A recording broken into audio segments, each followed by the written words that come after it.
Hi guys, പുതിയ cinema, പുതിയ video. ഒരു പടം കണ്ടു, ഹൊറർ മൂവിയാണ്. പടത്തിൻ്റെ പേര് ഈവിൾ ഡെഡ്. ഇതിൽ മെയിനായിട്ട് നമ്മൾ മറ്റേ നോർമൽ പടങ്ങളിൽ കാണുന്ന പോലെ പ്രേതം വന്ന് ജസ്റ്റ് പോവല്ല. ഇതൊരു ഡീമനാണ്. ഹൊറർ മൂവി എന്ന് പറയുമ്പോൾ ഒരു ഡീമൻ അറ്റാക്കിംഗ് ആയിട്ട് ഒരു സർവൈവൽ മൂവി മോഡിലാണ് പടം പിടിച്ചേക്കണത്. ഒരു ഡീമൻ, പ്രോസസ് ചെയ്തൊരു ഡീമൻ നമ്മുടെ ഓരോ ആൾക്കാരുടെ ബോഡിയിൽ കയറുന്നു, എന്നിട്ട് അവർ കൊല്ലാൻ വരുന്നു. അതാണ് ഫുൾ സ്റ്റോറി ഇതിൽ വരുന്നത്. ഗൈസ്, ഈ പടങ്ങളുടെ ഫ്രാഞ്ചൈസി ഇത്രയും വലിയൊരു ഫ്രാഞ്ചൈസിയാണ്. 6-7 പടം ഇറങ്ങിയിട്ടുണ്ട്. 6 പടം ഇറങ്ങിയിട്ടുണ്ട് കറക്റ്റ് പറയുകയാണെങ്കിൽ. ഈ 6 പടങ്ങളുടെയും വില കളയാത്ത പോലെ തന്നെ ഈ പടവും ഇറക്കിയേക്കണത്. പടം നല്ല രീതിയിൽ പിടിച്ചിട്ടുണ്ട്. നല്ലൊരു മേക്കിംഗ് ആണ്. നമുക്കൊരു ആക്ഷൻ ത്രില്ലർ പോലെ കണ്ടിരിക്കാൻ തോന്നുന്നത്. ഹൊറർ മൂവി ആണെങ്കിൽ പോലും നമുക്കൊരു ആക്ഷൻ ത്രില്ലർ പറഞ്ഞില്ല, ഒരു സർവൈവൽ മൂഡിലാണ് പടം പിടിച്ചേക്കണത്.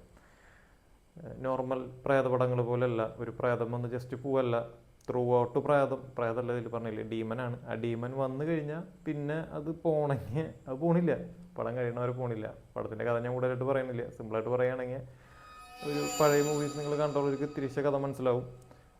ഡീമൻ വരുന്നു, എന്നിട്ട് ഫാമിലിനെ അറ്റാക്ക് ചെയ്യണത് സ്റ്റാർട്ടിങ് തൊട്ട് അവസാനം വരെ അറ്റാക്കിംഗ് ആണ്. എപ്പോഴാണോ അത് അവസാനിക്കണം അവിടെ പടം കഴിയും.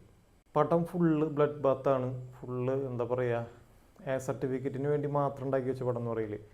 നോർമലായിട്ട് ഈ വൾഗർ ആയിട്ടുള്ള സീനുകൾ കാണാൻ ബുദ്ധിമുട്ടുള്ള ആൾക്കാരാണെങ്കിൽ മാക്സിമം പോകാണ്ടിരിക്കുക. അങ്ങനെയാണ് ഇത് പിടിച്ചു വെച്ചേക്കണത്.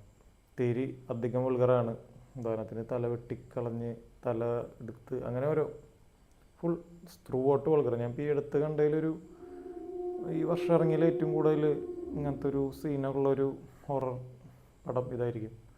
ഒരു well made horror survival certificate പടം കാണണമെങ്കിൽ നിങ്ങൾ എന്തായാലും ഈ പടത്തിന് പോവുക. പടം പേഴ്സണലി എനിക്ക് ഇഷ്ടപ്പെട്ടു. എല്ലാവർക്കും ഇഷ്ടപ്പെടണമെന്ന് എനിക്കറിയില്ല, പക്ഷേ എനിക്കിഷ്ടപ്പെട്ടു.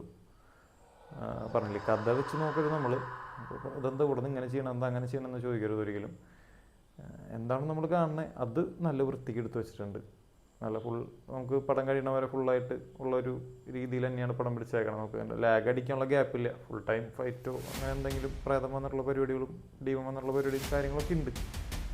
ഇപ്പോൾ എല്ലാവരും തിയേറ്ററിൽ പോയി തന്നെ കാണാം. മാക്സിമം തിയേറ്ററിൽ പോയി കാണാം. ചിലപ്പോൾ നമുക്ക് മൊബൈലിൽ കാണുമ്പോൾ ഈ എഫക്റ്റ് കിട്ടുമെന്ന് എനിക്കറിയില്ല. തിയേറ്ററിൽ കണ്ടപ്പോൾ നല്ല എഫക്റ്റ് ഉണ്ട്. എല്ലാവരുടെ അടുത്തുള്ള തിയേറ്ററിൽ പോയി കാണാം. Okay, thank you.